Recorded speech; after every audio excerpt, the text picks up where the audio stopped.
Good afternoon, everybody. Bon après-midi. Welcome to another Doing Business in series with the Football Transfer Forum and the European Football Agents Association. Really excited for today's webinar, which is doing business in the beautiful country of France. Tony, our friends across the channel, I'm so glad that we've got round to what is the sixth installment of this series. Tony, hello, how are you? Ryan, yeah, I'm really good, thank you. Obviously, I'm massively looking forward to this webinar today. You know, we did Brazil in part 5, and if there's not a lot of talent, loads of talented footballers in Brazil, it was a sort of case of who's going to follow that, and France with all the talents that are in, you know, French football and those French players playing abroad. I just, you know, it's brilliant for me. And the best thing was, when I saw Bruno and there was a shirt in the background, it was a Newcastle United shirt. And if you put in the chat what player you think it could be, a French player from Newcastle United, you know, just over there, he was gracing St. James's Park. That would be interesting as well. So just put that in the chat if you know who it could be. Fantastic. Well, as always, we've been able to get some fantastic guests, and we're really delighted to welcome Bruno Satin, French football agent. Bruno, good afternoon. How are you? Good afternoon. Very good. Happy to join. Oh, thank you. Thank you so much for your time. I'm really looking forward to asking you some questions, learning about the French market. I know there's some really interesting things that are going on in France as a result of Brexit, as a result of other things. So we're really looking forward to getting into it with yourself. I'm just going to quickly share my screen again, just to let you guys know what we've got in store for today. So after the introductions, we're going to be speaking to Bruno and finding out about how you go about operating in France, the challenges, the hoops, the red tape, everything that goes within it, and of course some of the things that are pertinent to the here and now. As always, we've got a little business section in the middle of today's webinar. And Tony, absolutely fantastic to have these guys over. It's great to have Mathieu from the Tournoi, Maurice, Revello. Tony, a quick few words about that tournament. Yeah, a lot of people will know it as the old Toulon tournament. I've been a couple of times, and in fact, I was there in 2019 for the last time it was held. It's a fantastic tournament. It brings in scouts and agents from all around Europe. But there's some very, very good players and some very, very good teams. I mean, I think I went for about 4 or 5 days, spent them in Marseille, which is fantastic. And I saw Brazil, France, England, Portugal, you know, some of their top young players playing, you know, in that tournament. So that I'm pleased to have them here. Good, excellent. And then again, another fantastic guest after that. We're joined by Daniel Bique, head of legal from AS Monaco. Of course, Tony, they're going along quite nicely this season. Yeah, it's interesting that top 4. It's looking like a really good finish to the competition, isn't it? I think it's PSG, Lille, Lyon, and then Monaco. You know, any one of them 4 could win it. I mean, we'll find out from the experts. I'm not an expert on French football, but, you know, we'll find out from the guys who know. Excellent. And of course, as always, there'll be some time at the end for some questions. But before we get going, it's great to see Roberto Branco Martins from the European Football Agents Association again. Good afternoon, Roberto. How are you? I'm fine. Thank you. Again, Ryan, Tony, obviously all the speakers, Mathieu a little bit later on, Daniel, and of course Bruno, who always has a special place when it comes to EFAA. Oh, fantastic. Excellent. So Roberto, when we last saw you, you were in a car on a way to a high-powered meeting. You know, we imagine with the top people in FIFA when, you know, sorting everything out. You know, how have things been in the preceding month? Do you have anything new to tell us. Things just keep on changing. You know, we were just talking before, UEFA are on about getting rid of FFP now. You know, when will football stand still, Roberto? Well, if it doesn't stand still during this pandemic, then it will most probably will never stand still, Ryan. So I think that's already a very clear answer to that question. Now, where we are with EFAA, and then Bruno is here, also obviously being one of the board members of EFAA. So we are already have another board meeting in the planning, but I can already share then a little bit of things that will be on the agenda, Bruno. So next week you will have further details, but what's going on at the moment is, well, as you know, things keep on changing when it comes to the regulations concerning agents. We have seen in the very recent past, and actually currently still going on, a consultation phase by FIFA side. I've explained to you what the view was from EFA's perspective, that in general we were not in agreement with FIFA when it comes to the process and a so-called consultation. EFA was then forced to leave the official consultation due to the fact that potential liability would spread also to organizations being part of the process that could implement these regulations. And obviously, we know that some elements of these regulations can have a very strict and very big impact on competition in Europe. And having said that, that can lead to liability of actors supporting these new developments. Having said that, we are also confronted at the same time with questions of member nations and individual members from EFA. So yeah, I think it's time to really look at what not only unites the agents, but also what is important in this sector, and it is actually carrying out your work. And FIFA's currently, I think today was the last day when they are in the middle of when they are organizing a annual football law conference, and also the most recent issues in relation to implementation regulations were discussed. And so they still focus on implementing these regulations in July 2022, as we discussed before. And they have two organizations of agents, PROFA, which is a relatively small organization, with all due respect, obviously, because there are some very competent people in there, and a South American organization. So it seems as if FIFA is just continuing with this consultation process in order to implement these rules due to whatever reasons. We also already have heard that there are already various claims against FIFA. So the landscape is quite interesting. However, this all doesn't take away the fact that if you want to be active in that business and if you want to be an agent, you still need to comply with those rules, for starters, because clubs and players will be bound to those rules from an international perspective in an international transaction. So what EFA is looking at now is to prepare the agents also for these regulations. So on the one hand, you can say, hey, we don't agree with this process, but you can't be you can't ignore them, because obviously we also have as an objective to bring transparency and professionalism, and I believe it's also important to keep informing agents about that. So that's the focus where we are now, and we obviously discuss that in the coming days, Bruno. So you already know what will come,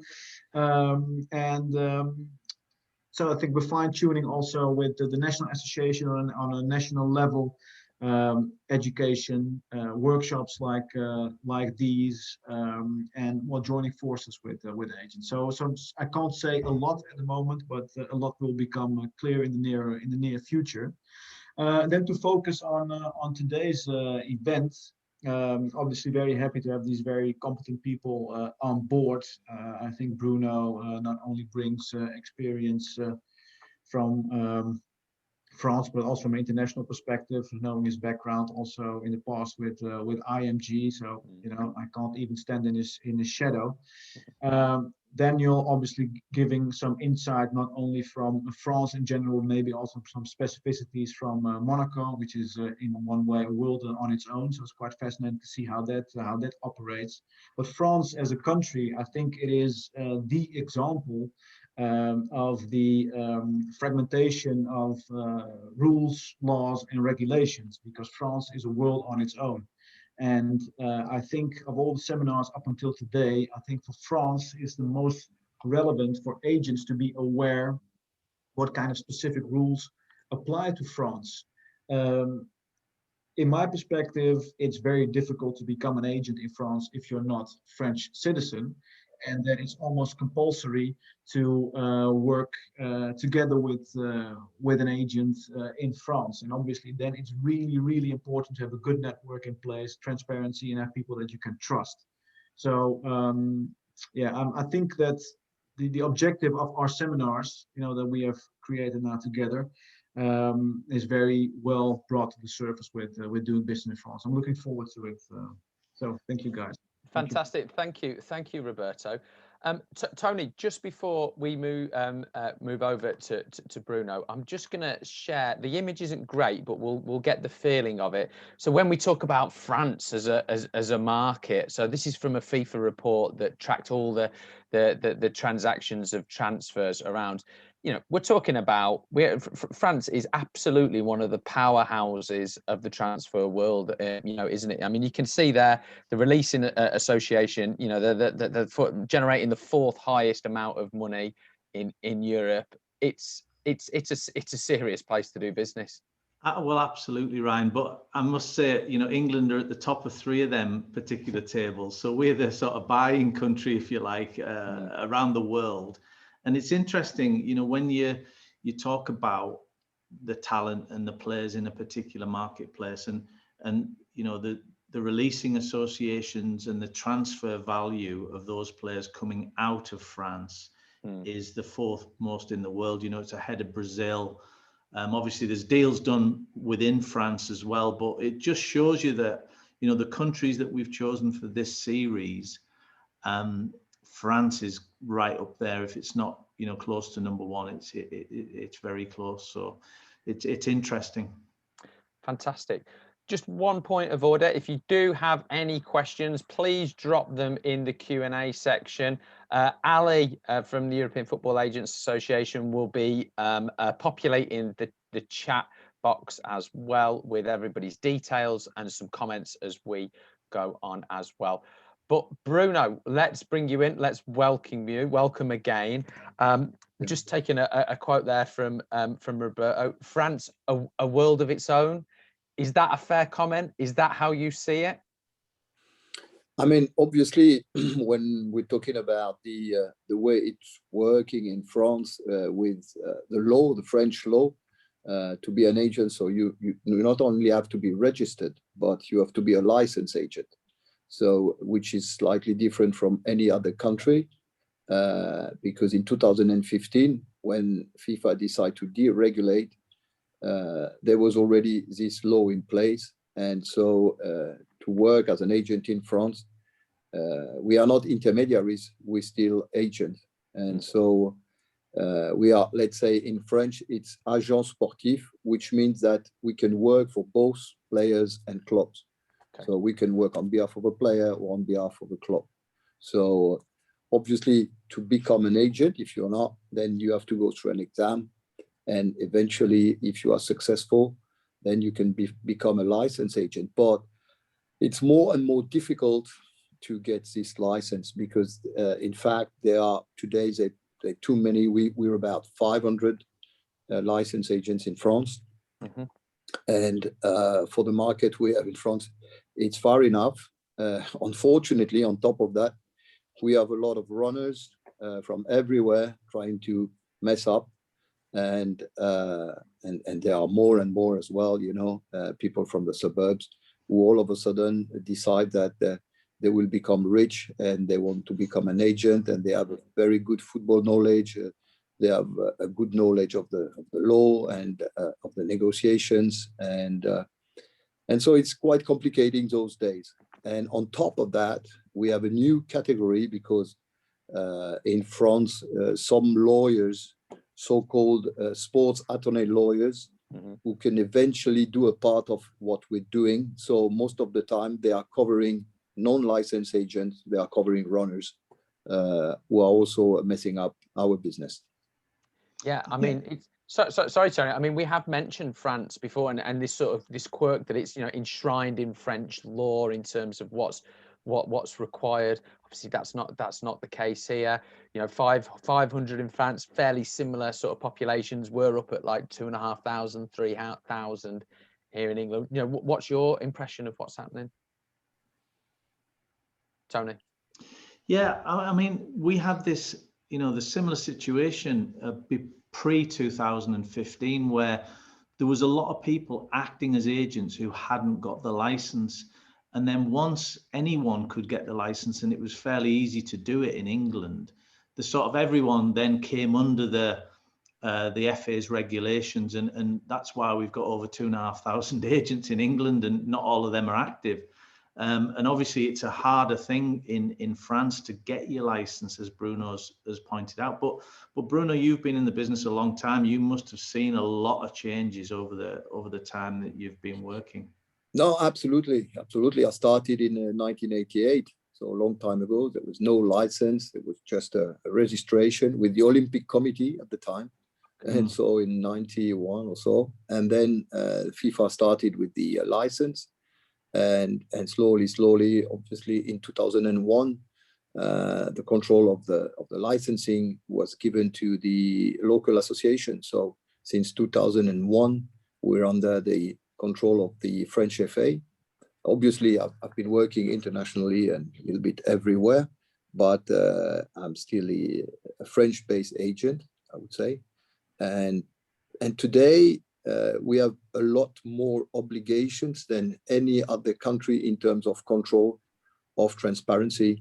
We have an annual report about all the deals we've done, the amounts we've collected, who we share with. We also have our books, who must be available for a commission of finance control, which is unique. No one else has got this. And currently we're fighting because obviously lawyers, so sports attorney lawyers, they don't have to show their books and so we said, look, there's a distortion. I mean, it should be the same for the football agents and for the lawyers. If you want to work in football, you need to have the same kind of control. So it should be fair. So and in fact, it's against transparency. So we have no problem with transparency. So we have more control than any other country. And that's why, but unfortunately, you think, okay, the business should be better and more clear, but it is not, because unfortunately clubs are not helping much as they discuss with anybody, and they don't even select the people they are talking with. So that's one of the massive problems, and there should be penalties.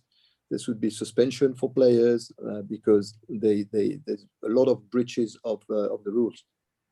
I was going to ask that in terms of policing these problems, and you know, how bad would you describe the situation? You know, is it now and again that this is happening, or is it every other deal? I mean, how endemic do you see the issue? I mean, it's becoming really, really serious. Because when we have a complaint, then we have to report to the FA, and the FA is taking it to the prosecutor, and but a lot of times the prosecutor doesn't have proof to sue and to take the people to court. So there's not much happening, to be fair. So because we don't have time to inquire, to follow the people to sue, so it's not our job. And unfortunately, it's really difficult to punish and to stop the people who are not acting with the good practices. So Bruno, you've got the in French law, have you still got to take the exam as well? And then how much do you have to pay to become a registered and licensed agent in France then? So funny enough, we're the only country with a license. But we don't have any annual fee to pay to be an agent in France. So we even asked to the French FA that there should be a fee, and because the department in charge at the French FA is not good enough, and there should be more people taking care of the problems of agents. And we told them that, look, we're ready to pay an annual fee like any other country, you know, Spain, Italy, England, Germany pay between 500 and 800 euro per year. Yeah. And we would be ready to pay to have a better service. And the agents that, you know, you said about 400 agents in France, how many of them are non-French residents, you know, either from this country or Spain or Italy, the countries around, you know, around Europe, do you think? There's a special, there's normally all the French, there's some French license agents who are based abroad, but maybe 20 or 30, not many, but there is a special authorization, I would say. Some of the foreign agents from the EU are authorized by the French FA to work in France, to eventually to promote their clients, to follow their players.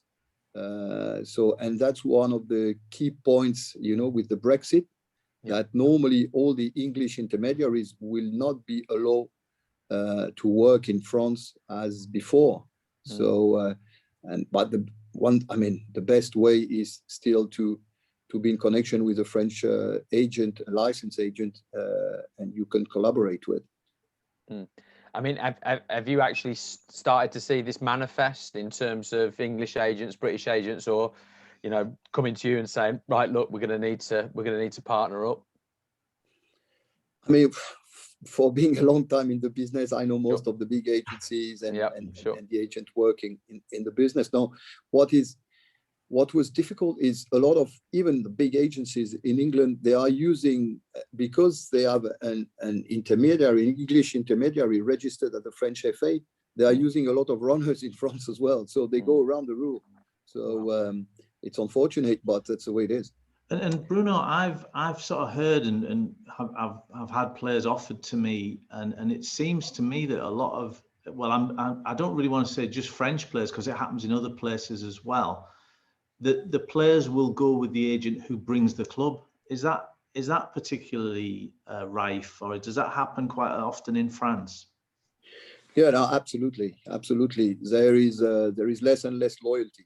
So nowadays, you know, you work with you spot a young player, you try to start to negotiate his first contract, you do his first boots deal, and you try to help at the beginning of his career. The revenue is very low for the agent, obviously, but all of a sudden, when the player comes up, there are a lot of people around the player, you know, mainly contacting him through social network and selling clubs, countries, and, you know, dreams. And all of a sudden, the player doesn't know where he is and is switching to someone else. Oh, that's interesting. Yeah, it is really interesting. Just to go back to the point in terms of some of the friction that you're having within the laws, Bruno, you know, you did talk about the clubs there. Do you feel the clubs aren't doing enough to engage in the formal process, and as long as they get the player, they're not too fussed? Exactly, definitely. And they should be punished for that, because, I mean, I'm not telling that it's easy to do, but they should start at least to try to do it at academy level every year, in kind of an education to say, look, to all the boys, you know, there should be a board in the dressing room, especially in the academy, to say, look, you've got the 500 names on this wall. And if you want to be represented, which is normal, you have to choose one of the guys who is on this wall. If you come with someone else, we won't discuss with him. We will not discuss a contract with anybody else. So that's quite simple to do. That's quite simple to put in place, not expensive. It's just willing. And our family members and brothers and entourage, are they sort of being part of the deal, so to speak? Obviously, but it's not only France. I guess it's all over. But I mean, as I said, I mean, we have a lot of experts now coming from everywhere, and not much experience, but all of a sudden, football expert, finance expert, legal expert, you know, medical, whatever you need, investments, you know. So And as soon as they smell a bit of money, they jump, and that's it. So, I mean, am I right in thinking then that the French agents, that their disposition around FIFA bringing back in regulation, you would be supportive of that? I mean, obviously, we thought it was a huge mistake to cancel it in 2015. And the fact is, it was decided by irresponsible people. I mean, half of them are in jail now, by the way. Yeah. So we keep repeating it. But I mean, at the beginning, people were laughing, and no one's laughing anymore, because they all know we were right. The problem with FIFA, they want to regulate, and eventually they ask our opinion after that, and then they realize it doesn't work. But obviously they don't, from the beginning of the process, they never ask us what should be, we can do it together. We were able to do it together because we've got a lot of experience, especially at EFAA, and responsible people with a good experience and who are ready to work in transparency. But unfortunately at FIFA, especially legal department, the head of FIFA said, look, it's going to be like that, and that's it. So they find a lot of to justify their decision. Last time they said, look, 75% of the deal are done by non-licensed agents, so we're going to cancel the license. And I mean, it was full of nonsense, unfortunately. Yeah. So I'm wondering, Bruno, that the French government have put laws in place that govern your football agents in your country. FIFA, who are not representative of anybody that has ever been voted by anybody who's representative of the football business, let's say, who will win on that? If FIFA say the rules have got to be this way and the French government say the rules have got to be that way, how's that going to work out? How's that going to pan out? Very, very difficult for the head of legal at the French FA. It's a very difficult position because he's definitely in the middle between being an association, a part of FIFA, but obviously who dominates in this case is the state law, and so the French law. So he's got no option. So yeah, at the French FA, they expect that sooner rather than later, the two is going to mix and work well in France as well.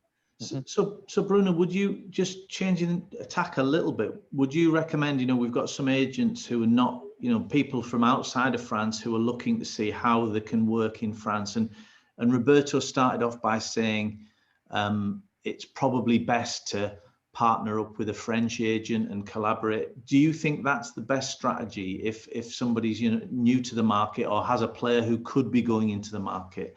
Could they do it on their own, or could they, how would that work? Yeah, I think the best is to partner with a local agent who's got an experience, or eventually who's got time to help you in the French market and who's got enough connection. But obviously, if you're EU intermediary, you can apply to do your work in France. So if you're German, Italian, Danish, Dutch, or whatever, you can apply at the French FA, and they can give you a positive feedback. If you're licensed in your respective country before 2015, it's even better. Oh, really? Really? But I was thinking with Brexit, what will happen with the English agents, and, what will happen in France with that? I mean, the English agents will be considered as a Brazilian agent, so they will have to use a local, a French licensed agent. Sure. Right. Okay. So they couldn't under any circumstances operate in the French market if the non-EU, like we are now, we're non-EU. That's what I've been told by the French FA. Wow. Yeah, I was just going to say, following on from that, Bruno, in terms of, obviously you talk about it's all very sort of transparent and stuff. So, if the guys on the call, for example, they wanted to see who were those 500 agents in France, is that information available? Yeah. On the website of the French FA, you've got the list. and you've got you even got the list with the clients they've got and Oh, wow. things like that. Yeah. And how active is the French Agents Association then, Bruno? You're part of the French Agents Association? Yeah, absolutely. So yeah, we've been quite active. We are fighting all the time against the runners, the fake agents, and people who are confusing everything. And also, we're not happy with the club attitude, who is very, very soft on our opinion. But for example, about 6-7 years ago, all of a sudden, the executive committee of the French FA decided, important to say, we have a cap on commissions in France, which is 10%. Oh, wow. It's a part of the law. What is it, 10%? 10%. Yeah, okay. 10%. And once, I mean, I don't know, it was 2014 or something like that. And the executive committee of the French Federation decided to cut this from 10 to 6. And then it was totally unjustified. And so we went to court and we fight this rule, and the French Federation had to take it back to 10% max. So this is the kind of thing we've done in France with the French Union of Agents. So again, here we've got a potential conflict again, where you've got 10% there. FIFA are talking about 3 or 6, depending on how you work. Not for the first time, the French are causing some friction. But it's all good. It's positive. We can't speak to you all of it about legalities and structure, because I want to talk to you about the footballers. Sure. And of course, there's so much great talent. And of course, the talent that enters France, you know, the sort of long-standing tradition of, you know, North African players into France. Is that pipeline still as strong as ever, or do you feel like the demographics of French players are changing again?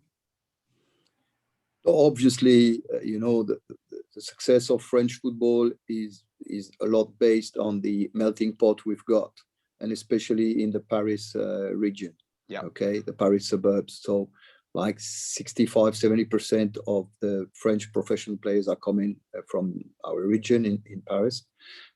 We still have a lot of players coming from West Africa and North Africa. Mm-hmm. Who are settling quite well in France. French clubs, you know, for language reason, for family reason, they always got some relatives who are already in France, and so that's a part of the success. Then our academies are working quite well. I mean, the scouting also working quite well, but we have to be careful, because now you know, developing players is becoming a kind of an industry, and it's too much. And you know, we start to see, you know, there's just a book who was issued by a former journalist of Ligue, who is called "The Machine to Brain or to Destroy," something like that, you know, because there's about like on 10 players coming into an academy, maximum 1 will become a professional. So a lot of kids are dreaming, and they left at 18, 19, 20 with nothing in their hand. They haven't studied, and so it's really difficult to come back to normal life. Yeah. And Bruno, what about the dynamics that PSG have brought into the marketplace? And the other club that I was going to mention was Lille, because for me, they seem to be the masters at player trading. You know, they're getting big fees for some of their, you know, players that either have come through academy or come through smaller clubs in France.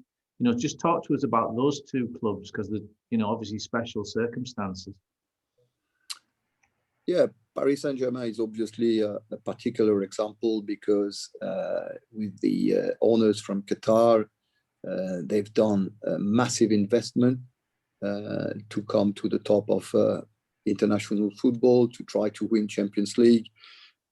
And obviously they've got some superstars in the team.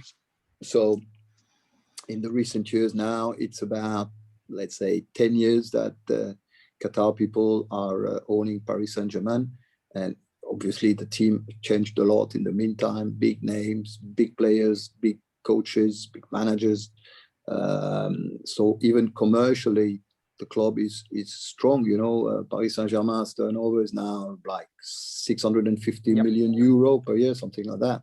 So big machine, big stars. You know, Neymar, Mbappe, and even the rest of the squad is a quality squad. But it's one example. So French football is Paris Saint-Germain is not French football, unfortunately.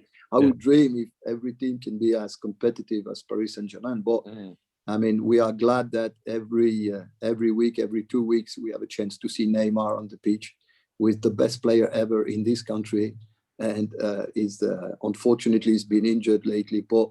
But it's something special to watch on a football pitch. So regarding Lille, it's a different story. Since 2000, Lille has been a good force in French football. They won the title in 2011, if I remember well. And so they've been working well. They developed their infrastructure. They have a very good training facility.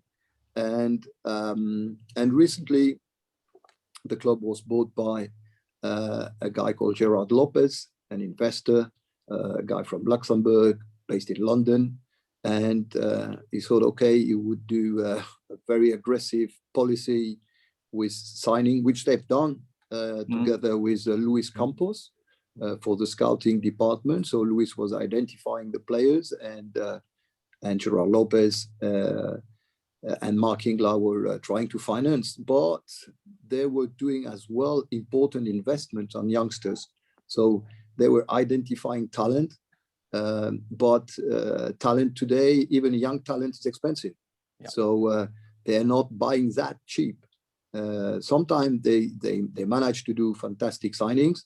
You know, for example, Luis signed the goalkeeper Mike Maignan for 1 million from Paris Saint-Germain Academy. So it was a great signing, because I know that those days people are talking a lot about Mike Maignan to England. But some of the other players, they paid serious money. You know, like last summer, they paid 25 million for Jonathan David from La Gantoise. Yeah, I saw Nicolas Pepe. I was at the French Cup final when he was at Angers. I think it was PSG Angers in a couple of years, about 3 or 4 years ago. And then he went to Lille straight after that. I think that was more or less his last game, but that was a significant fee. But then they got that huge fee from, Arsenal, the Premier League. And that, a lot of clubs must surely be thinking, right, where the English scouts, which English club's going to come in? And, I looked at the summer and there was one deal done in January with Aston Villa, but most of the clubs in the Premier League will be buying 1 or 2 players from France, won't they? We don't know what's going to be the next market, the summer market. I mean, the general feeling today is there will be a lot of players on the market, because a lot of clubs in France need to sell to adjust their books. Because of COVID, Bruno, and the impact of that. Yeah, COVID, obviously, no spectators, no hospitality, and on top of that, especially for the small clubs, the TV Media Pro deal will fall down. And it's absolutely terrible, because for a lot of clubs, especially the small clubs, is 20-25 million less, so which is massive. And so they have to compensate this selling players. But unfortunately, with this market after COVID, not a lot of clubs will have the ability to pay serious money for transfers. So we don't know what's going to happen, because a lot of clubs will be between, okay, I need this money, but I can't do this deal because the money they offer me is too low. So instead of a very good player for 20 million to England, the club will be offered 10, half of it. That, and that's also, I've heard that in England as well, regarding the next TV deal, a serious cut is expected. So the club will be quite careful. That's also the feeling that we're getting here, and the news that we're getting here, and of course some of the big TV deals in terms of China the Middle East. There's lots of friction going on there anyway that's going to drive the value down. I did want to ask you before we move on, Bruno, how approachable do you find French clubs and the people that are working within them, the heads of recruitment, the scouts, compared to, you've done work all over Europe. Yeah. How approachable do you find the French staff at clubs, say, to the English guys or the Spanish guys or German guys? Yeah, I mean, I would say it really depends of clubs. You know, you have Paris Saint-Germain or Monaco, who have got quite an international staff. I mean, a scouting department or sports director or chief scout. So they quite easily accessible for foreign agents, for example.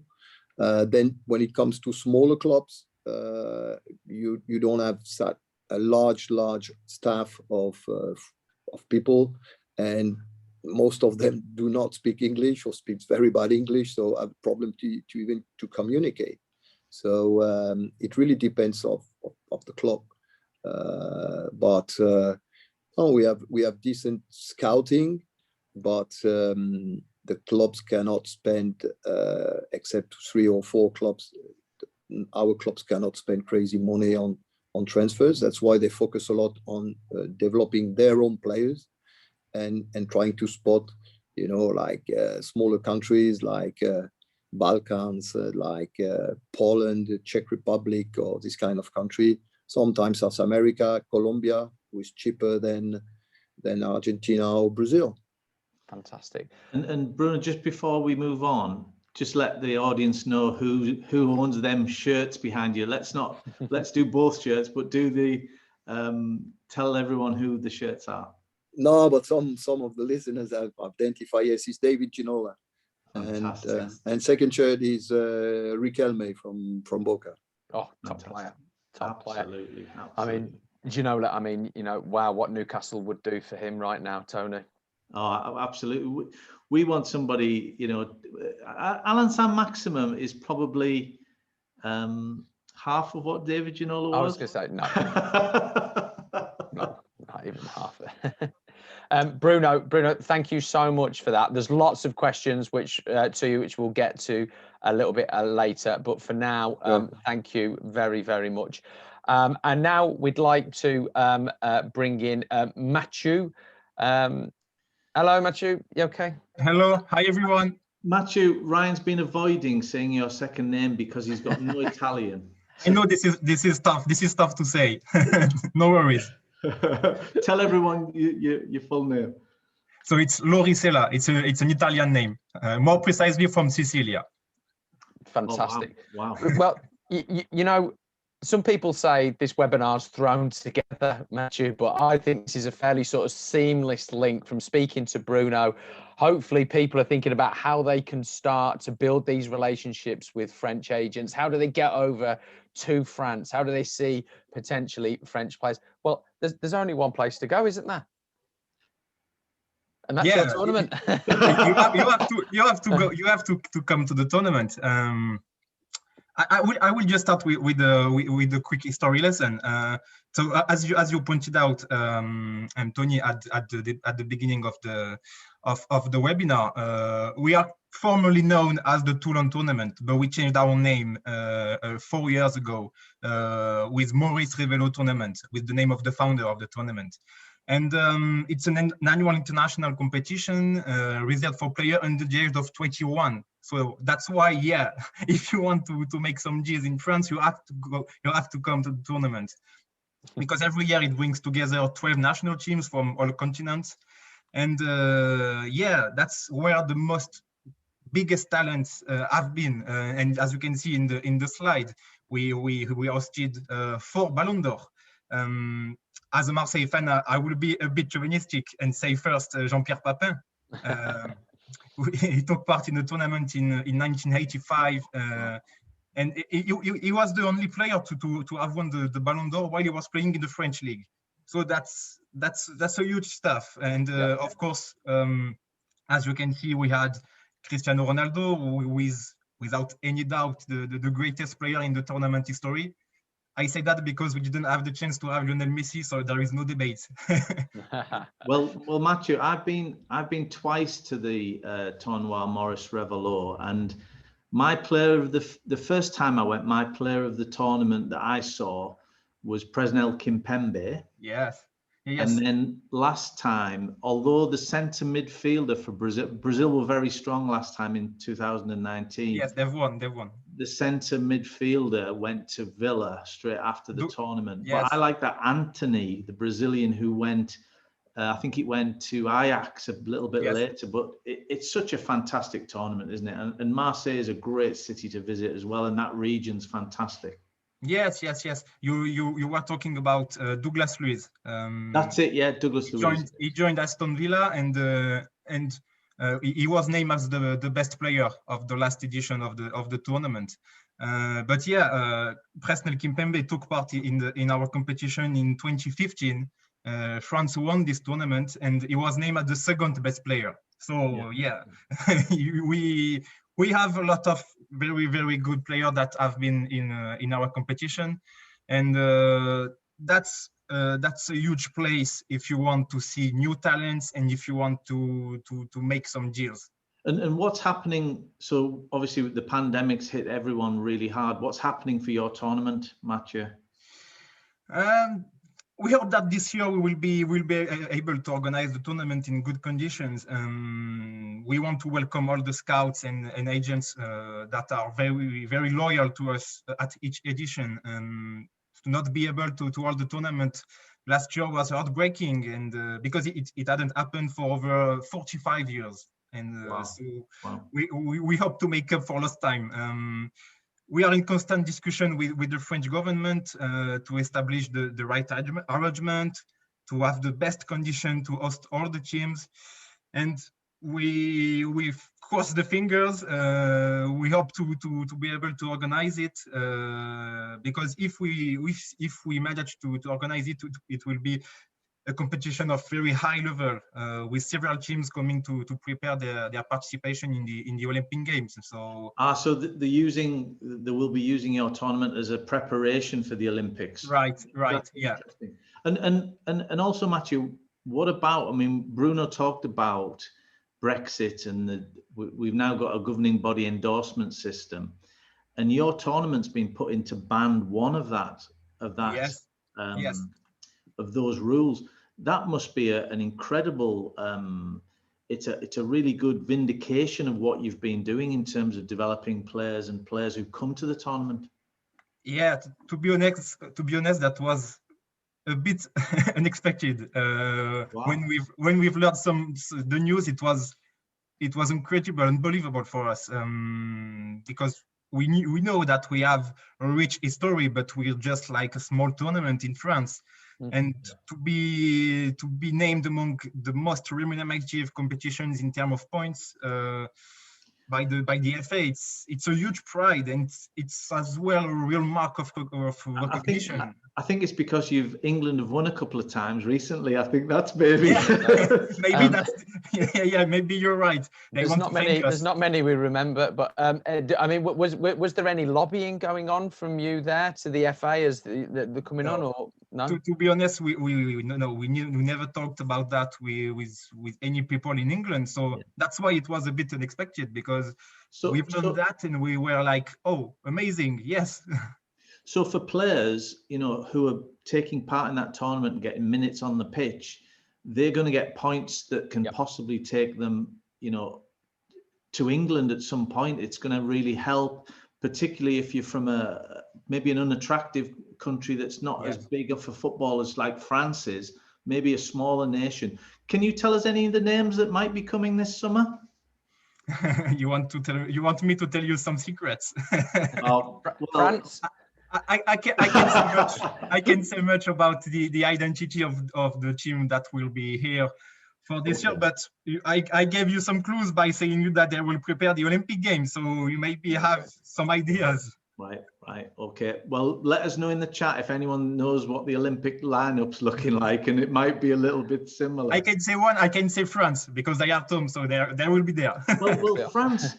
Interestingly, Mathieu, when I was there, it was a very, very young team. It was like 17, 18s, and when you looked at the Brazilian players, they were like, I mean, that Douglas Luiz looked like he was about 27. Never mind 21 or 22, whatever he was. They were real, fully grown-up men, and the French sent a really young team. Yes, that was the youngest team of the tournament. They were under 18 when the Brazil was under 23. So yeah, the difference was huge. Right? And for people in the audience, what's great about the tournament is the access that you can have if you're an agent or a scout. Yeah. You've got about, how many different venues have you got? You've got quite a few venues, haven't you? We have 4 venues. 4 venues, and it's all around that sort of Marseille, Toulon area, isn't it? And it's a beautiful part of the world. Yes. Yeah, I was going to say, Mathieu, for the people tuning in, let's hope that everybody is going to get their vaccine. Let's hope all these silliness that's going on in Brussels gets sorted out, and everybody's got the vaccine, and we can have this tournament. If an agent wants to come over, what's the experience like? Are they together with other agents, or are they together with the general public? Tony talks about the access. How does it work? It's like an experience of, I always say that to people, it's like a youth tournament when we were playing in the Sunday League when we were 12, 13, but with professional footballer, because this is very friend atmosphere. Everyone is near. You can talk to everybody. You're mixed up with the public who just want to see the games. Yeah. So this is real good atmosphere, but with a professional level. Fantastic, absolutely brilliant. Now I know Ali shared your details in the chat as well, but I'm presuming people can go onto the website and have a look about the tournament as well. Yes, I will put the link on the chat when I'm finished. But yeah, you can go on the website. We have big archives with all the best players, some pictures, some videos. You can also follow our social medias. You will be able to know everything about the tournament. And Ryan, we are going to be doing some webinars with around the tournament time, I think, so we're going to lend a little bit of a hand on a bit of promotion over in England and other places too. Well, we want to do it live, Tony, really. of course. We'll be live from the south of France for sure. Absolutely. Fantastic. I mean, I know nothing's sorted, but if it does happen, do you know what time of year it might be? Yeah, it will be at the beginning of June. Okay, right. So quite soon. The first 15 days of June. It's the same date in each edition, but this year, when as we have the Euros at the end of the season, we have to adapt. But yeah, beginning of June. Fantastic. Count me in, Mathieu. Count me in. I hope so. We'll see. Mathieu, thank you very much for that. Good luck with getting everything sorted, and we'll watch on with interest. Thanks to you. Over the next few weeks. Yeah, finger crossed. Super. Thank you very much. Thank you. Great stuff. Excellent. Right, let's move on. And now it's time to speak to Daniel, head of legal at AS Monaco. Daniel. Hi. Hello. Hi, everybody. Fine, and you? Nice, very well. Thanks for joining us. Are you in Monaco today? No, working from home today. I was in Monaco yesterday at the office. Excellent. Good stuff. So listen, I mean, Bruno has lined it up. Bruno's lined it up quite well there. There's lots going on, and and there's lots for clubs. There's only one question on my mind, Daniel, and it's where's Chris Waddle's shirt? We've got one Castle wing legend, and where's Chris Waddle's shirt? That's what we wanted to see. Oh, I had to let it at the office. Can it be brought to home? Yeah. No, it's too risky for me.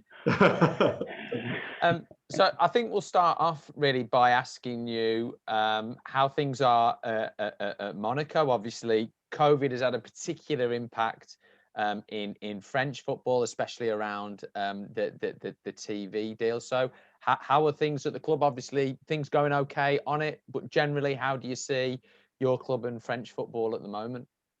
Let's say that we have let's say two different minds regarding the situation. I think that people cannot imagine the impact of the COVID towards the French football league, and also it was in addition to the problem and the cancellation of the contract to the TV rights.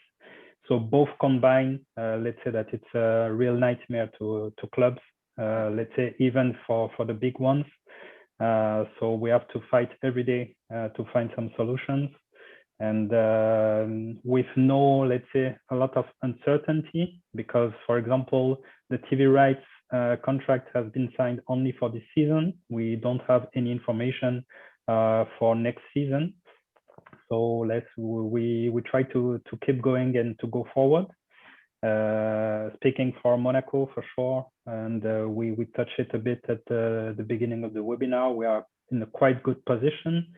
So eight games left.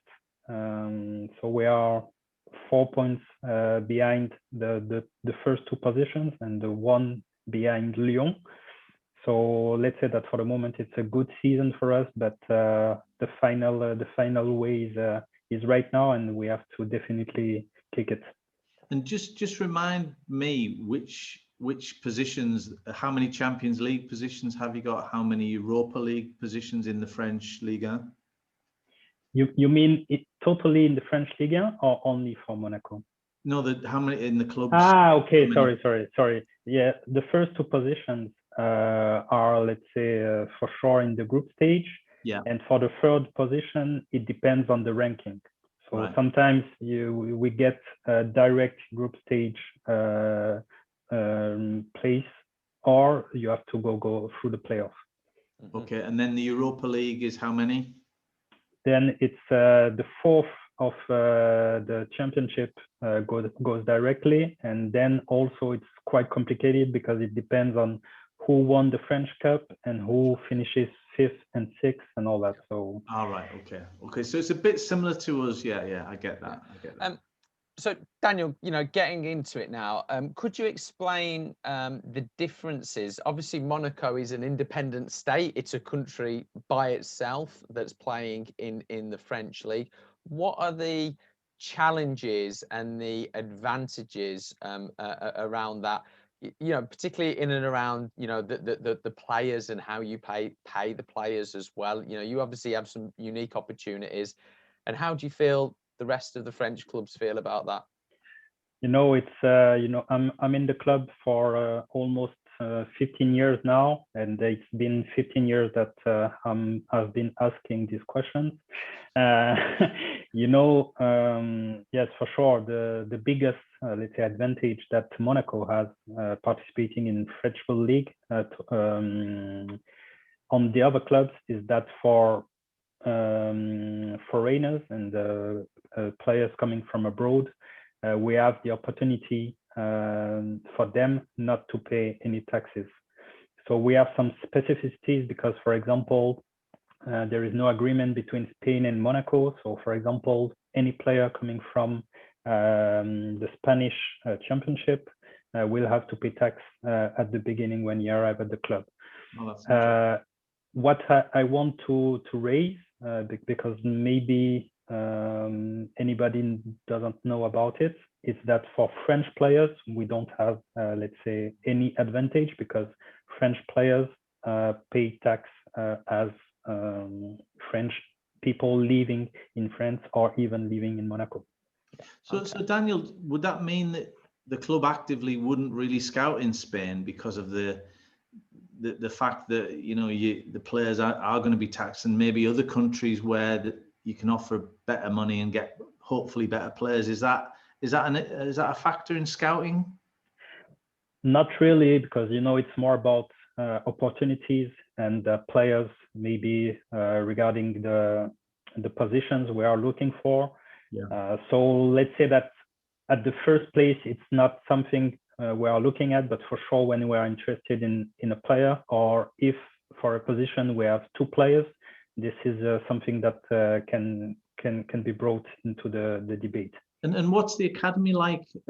Obviously, you worked at the academy when you first started at AS Monaco. How is it one of the top academies? I take it, or how does it rank against the others in France, in the French? Yes, you know, Monaco has always been a very good academy for several decades now. And I have to correct something, because I heard that you told that Lille was one of the biggest academies. So I have to say that I feel that Monaco, by bringing players like Thierry Henry, Lilian Thuram, and the latest one, Kylian. Also, even if they were not, let's say, brought from the academy, but just right after, we made also some players like Bernardo Silva, Fabinho, players like that, Benjamin Mendy, even if he wasn't at Marseille before coming to us. So Daniel, I hold my hand up. I'm sorry, you've dropped some names there that are absolute, you can't drop any better, can you really? So I'll just shut my mouth. I'm finding out, I'm learning about the French market. I just want to come back to Bruno there. But Bruno, do you think the other French clubs have come to peace with the fact of what Monaco can do with English players, with other players from around the world, or is there still a bit of frustration there that they could outcompete them on wages? Yeah, I mean, there's still some frustrations for some, especially the big clubs, because when you compete for the same players, I mean, when it comes to foreign players, for Paris Saint-Germain, Lyon, or Marseille, it will cost roughly not double, because they can have also some special tax rule that they can use. But a few years ago, the French League tried to force Monaco to pay kind of a fine every year, or I mean, in one time, only one time. But at the end, it's been cancelled. Before, there was a kind of non-written agreement that Monaco was buying mainly in the French market, because at the time there was only 3 foreign players per club. But since the Bosman rule, everything changed, and so obviously Monaco and a large part of their squad is from abroad. So, but they're using it. But it's a very, very special club, Monaco. I don't want to speak. No, that's fine. That's fine. I don't want to spoil it. Something. Nobody. On the other hand, you need to have very special players, because to be 100% motivated and focused in Monaco is not that easy. Because when you think Monaco, you think easy life, seaside, restaurants, and everything. And to be a top football player and to get results and to try to qualify Champions League. And don't forget that a few years ago they went to the semi-final of the Champions League. Yeah. So there's a big reputation. As Daniel mentioned, they work really well on academy level for years. Now you don't know whether it's academy, because sometimes you even buy young players for 15 or 20 million. So at this price they should go straight to first team. But they always work really well at academy level. Excellent. Daniel, with the political constitution of Monaco, do you still take on the agent regulations defined within the French FA, or are agents able to operate differently with you? Do they have to be a registered and licensed French agent, or could an English agent actually do something directly with Monaco? No, let's say that regarding regulations, we are, as a French club, saying that we need to follow the same rules. Sure. And so we cannot, let's say, work directly with an English agent or a non-EU agent. So yes, what I want to jump on something that Bruno raised a bit earlier. Yep. I fully agree that we need to educate more and more. We can say players, we can say also agents, I can say it. And there is one word it's anticipation, because we really need to get this from any person involved in the market. I have seen so many deals, let's say, coming to its end, and with an agent who is not registered yet or who hasn't yet the authorization to work in France delivered by the French Football Federation. And believe me, it's really tough, because for sure when you speak about transfers, the timings and everything, which is very important for both parties, and you have this question really present at this time, it's really difficult. Yeah, Daniel, I was going to ask, obviously there's foreign ownership involved in a lot of French clubs now. It seems to be the fashion, particularly when you look across Europe. How just talk to us a little bit about that, the ownership. Yeah, I think it's quite related to our French football situation. And a lot of things are linked. When we are speaking about our academies in France, let's say that it's mandatory for them to work well, because we don't have the same, let's say, financial dispositions as foreign countries, foreign clubs.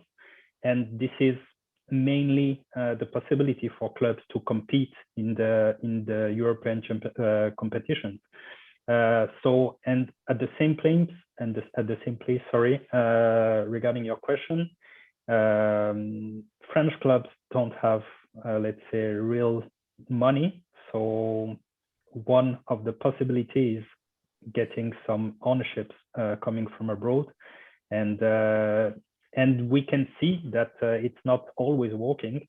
And for example, Lille has just changed his ownership recently. We can see that in Bordeaux it's not so easy. In Marseille too, even if they got some good results in the past seasons. Yeah. And so yes, nothing is easy. And do you think there'll be? I mean, obviously the owners have had a really tough period with the pandemic, and they're going to have to put their hands in the pockets for more money for next season. Is that how you're seeing it, or other owners and other investors may have to come into the marketplace? I think that there will be maybe some opportunities for other owners and coming from abroad, and then it will be, like say, this decision to be made by the clubs. As Bruno said, I think that in the next transfer window we are going to see clubs who will need to sell, but if, let's say, the fees proposed are not at the right level, the decision will have to be made around this. It might be good for French football if the talents stay on another year, maybe. I don't know what Bruno thinks about this, but you know, if the talents, you know, it's going to be a buyer's market, isn't it? The prices are going to go down potentially, and obviously salaries are going to go down if the people are renewing contracts or whatever. But potentially that might mean that French football has a stronger season with more of the better players staying at home, staying in France. I want to think that it should be possible, but I want to bring you something, is that a lot of clubs, French clubs, let's say, fought with the new Media Pro TV rights contract with a big money coming in addition to the previous contract. They anticipated these amounts coming into the club.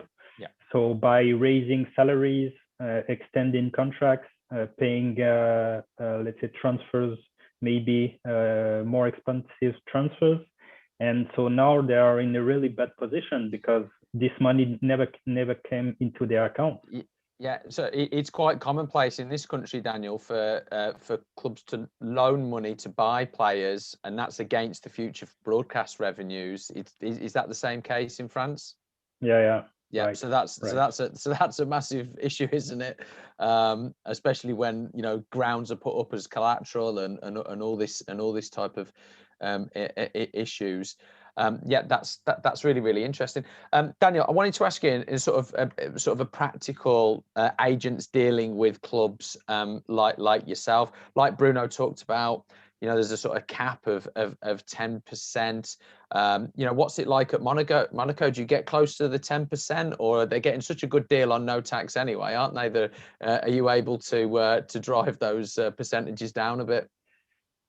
You know, always very tough discussions around the percentage. So yes, I can say that mostly, and it's around and very close to the 10%. Unfortunately for us, but yes. What is important to raise for the agents maybe who are on the call, it's that no matter how many agents are, let's say, involved into an operation, an extension contract, or more a transfer, yep. In any case, the cap will be 10%. So it will not be, let's say, 10% for each of the agents. It will be 10% divided by 3-4 agents. Wow. Yeah, very important to notice, because sometimes there are some misunderstandings around this question. Mm-hmm. Sorry, Tony, were you going to ask a question? Yeah, I was just going to say, Daniel, and do you find a lot of deals? There's quite a number of agents that are involved. If it's quite a big or a foreign transfer, there's generally 2 or more agents involved. It really depends. Most of the time it's only one agent. When it comes from abroad, then we have to see if the agent is representing already the player, having a contract with him, because in this case, the agent can only represent the player. Okay. And one important thing to note is that in this kind of case, for example, it's allowed in France that the club pays the agent on behalf of the player. Yeah. Right. And that's the same in England. Yeah. Is it treated as a benefit in kind, Daniel? Exactly. Exactly. Then it's on the tax sheet of the player. And I was going to go to Bruno, really, Ryan, and just ask Bruno, in terms of, if obviously you're an agent who's been operating for a long time and are very established in the marketplace. If a club asks you to sell a player, is that the same circumstances? Yeah, that's an important point to spot, because people always think that we are costing money to clubs, but in fact, a lot of times we are bringing money to the club, selling one of their players. So if you do a deal for Monaco and you bring to Monaco 20, 30, 40 million, you bring some value to the club. And so that's an important thing to spot on, because we are tired to always listen that, okay, the agents are making too much money on fees and so on. And so there's been a survey, FIFA, by the way, who spot that one third of the agency fee paid was for agents broking deals for clubs. Really interesting. Really, it's really interesting, isn't it, Tony? Because that sort of label against agents is obviously put against agents here as well. But internally in the industry, we talk about it all the time, isn't it? Nobody's got a gun to the club's head. These are the facilitators of these deals, and it happens in every other industry. Yeah. Yes, right. Tony. Yeah. Right. Is that for Daniel? I think it's for Daniel. No, it was more for it was more for you. But, go on. Go on. I totally echo what Bruno said. If an agent's doing a good job for the club, whether it's a good, negotiating a good deal for his client, the player, or negotiating a good transfer for his client, the club, then so be it. There's a job to be done there. I think everyone recognizes the role of agents, and I think everyone understands apart from maybe FIFA a little bit, the agents are an absolute vital part of the how football business is done. It wouldn't happen without them, you know. And I think the point about the transfer fees is, you know, if you do a good job and you get a good fee, why shouldn't you get well rewarded for it? Yes, Daniel. Yeah. Even I'm working for a club. I agree. And what, let's say, the market really needs, it's good agents. And no matter what people think, there are some good agents who are facilitating some operations. And so for sure, we need, let's say, all the parties involved. Daniel, I wanted to ask you about how agents get paid. So there's a couple of sort of circumstances in England in terms of how it works. But first of all, in England, you know, we stagger the payments sometimes. So there might be one payment at the start of the contract, and then Tony, they love to put that sort of second payment in the sort of September, don't they? So potentially avoid paying it if the player moves on. And then, of course, we have a sort of clearing house at the Football Association as well. If I'm an agent and, you know, I'm gonna bring you Zlatan this summer, Daniel, how and when do I get paid from you? You know, it's let's say a direct discussion between the agent and the club. So let's say nothing is written in the French regulations about this. So it's really between the two parties who have to negotiate this part. What is really important is that a French club is not allowed to pay an agent who is not licensed, see if he is a French agent, or if he is a EU agent, if he's authorized to work in France by the French Football Federation. Also, another point which is a clue is that the agent needs to be authorized to work in France at the date of effect of the contract or the transfer, which means that if he didn't make the right procedure or as the right answer from the French Football Federation at the right time, the club will not pay him, because the club will not be allowed to do it. And in case the club do it, the club and the agent could be punished. And as you know, and Bruno said, in France there is the French, let's say, agent regulations from the French Football Federation, but the law, which is more important, and by the law you can go even to prison. Wow. So and by the way, you need as well, what is important is the agency contract with the club must be lodged at the French FA. Okay. So if the contract is not lodged at the FA, you're not getting paid. That sounds like quite robust measures in place. So Bruno, how is this other market of runners, as you describe them, getting paid?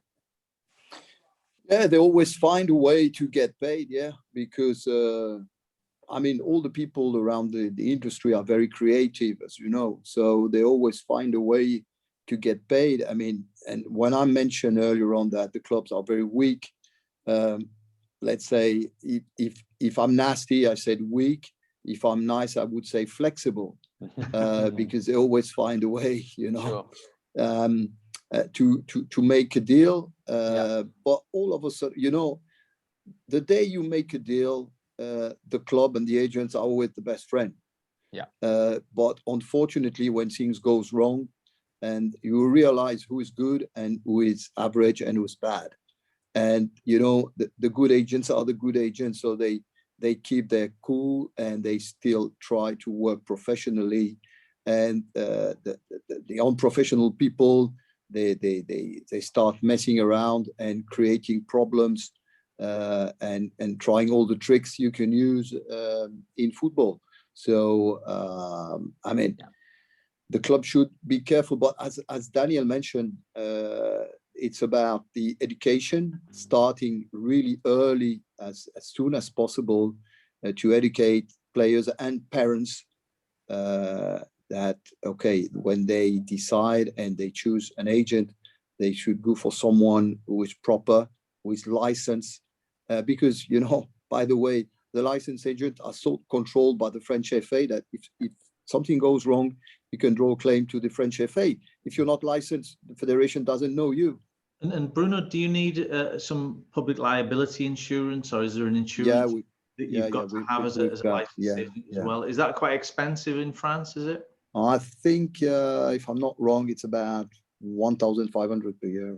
Yeah, so it's not too bad. Yeah, okay. Something like that. That's interesting. So sort of, Daniel, a sort of final question to you, and I'll kind of put you on the spot. What would you change about the current system to make it better? Just to make it better. What would be the one or two things that you would change? I think if it's one thing, and I will join Bruno on this, it's the club being able to speak only to licensed agent or authorized agent. Because, you know, I think it's very difficult for agents today because they are facing runners. But let's say that on the club side, it's very difficult to speak also to these runners. And what I have to say also is that sometimes licensed agents in their company works with people who are dealing with clubs. So at the end, you have a licensed agent, but he's sending, let's say, other people to discuss with you. And then you, let's say, sign the papers with him, but really at the end of the operation. So I think for all the parties being able to speak, let's say, and I will say it this way, between professionals, it will be more easy for everybody. Fantastic. Thank you very much, Daniel. We're coming towards the end, so I want to get through some of the questions from the people that have tuned in as well. Mathieu, if you want to rejoin us on the video as well, that would be fantastic. And actually, Mathieu, the first question is going to be from you, from Olajide. I think that's, I've hopefully pronounced your name right. What's are there any requirements from an agent perspective if you want to come over and say, oh, hi, I'm an agent, I want to come to the tournament? Do you need to be a registered agent, or how does it work? No, you don't need to, because it's a free entrance tournament. So even if you are a normal people, you can come to the tournament. We will put on our website an accreditation form. If the agent want to be accredited, to have the game sheet, he can come, and then he will be accredited. But there is no requirement. It's a free entrance, so he's welcome. Yeah, fantastic. Bruno, question to yourself from Javid. What would you describe as as best practice to present a player, either to into a potential French agent partner or a club? How do you find French clubs like to find out information about prospective players? I mean, what's happening now, obviously all clubs are subscribers on whether Y-Scout or Instat or this kind of platform. And they normally start to identify the player they like. Or, I mean, it depends on their needs, but it's always better if you have a local partner, and the French agent, for example, will know that such and such clubs are searching a right back, a goalkeeper, a striker. And so if you've got the right player for the right amount, I would say the right transfer, one affordable transfer and salary, then the player can be introduced. And you know, sort of work permits aside, a sort of follow-up question from sort of Javid there is are there any particular sort of territories that French clubs or agents like wouldn't want to work in, or is it fairly sort of open to work with anybody from all over the world? I think from all over the world, you know, we have really players coming from anywhere. We have Japanese players, Korean players, African players. We have a lot Eastern Europe players. We've got a lot Turkish players. We've got players from North Africa, South America, a lot. So not from anywhere now. So Bruno, there's no real restrictions on non-EU players, or there's no restrictions if you no, want. there are restrictions. Yeah, no, All right. Okay. I mean, Daniel can correct me if I'm wrong, but I think we've got four players, non-EU players allowed, but the Cotonou players, most of the African players, are not counting in this number. So yeah, right. is that right, Daniel? So it's four Right. non-EU players. Exactly. Yeah, exactly. Okay, and is that in the squad or in the team or in the squad? Yeah. Yes, it's in the squad. For example, if you have 4 and you loan to another club 1, for example, you can make come a non-EU player on loan, but only for the same season, which means that at the end of the season, you must have a maximum of 4. And at any time at the season, a maximum of 4. Excellent. Another question for yourself, Bruno. A bit of maybe a potentially sort of cheeky question from Tobias here. How confident do you feel that some of the agents' fees paid from PSG outwards have been capped at 10%? Good question. I mean, with the salaries PSG is paying, I mean, if they pay 10%, it's not a bad fee, by the way. And if we're talking about Neymar, I mean, it's a different story. But I would be happy to have a few PSG players to extend their contract with only 10%. Yeah, it would be nice. A question to really both of you from Laurent, and he asks, with everything that's going on with COVID and the time that it's going to take to get back to some sort of normal, is this really the right time to change regulations around agents? Would it make more sense to look a bit longer term? Daniel, I'll come to you first. My opinion is that, and as I was saying a bit earlier, is that the more professional the agents are, the more it will be good for the market and the clubs and everybody. So yes, I understand that maybe it's not the easiest period to do it, but it's now something around like 6 years that it was changed by FIFA.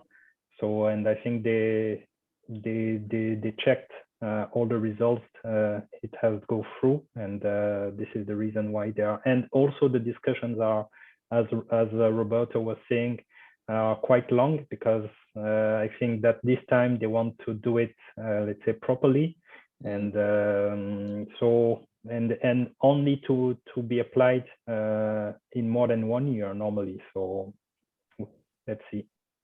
Bruno, and I know the sort of the stance of EFAA is that there's some partnership to be had, that there is potentially some sort of deal to be had.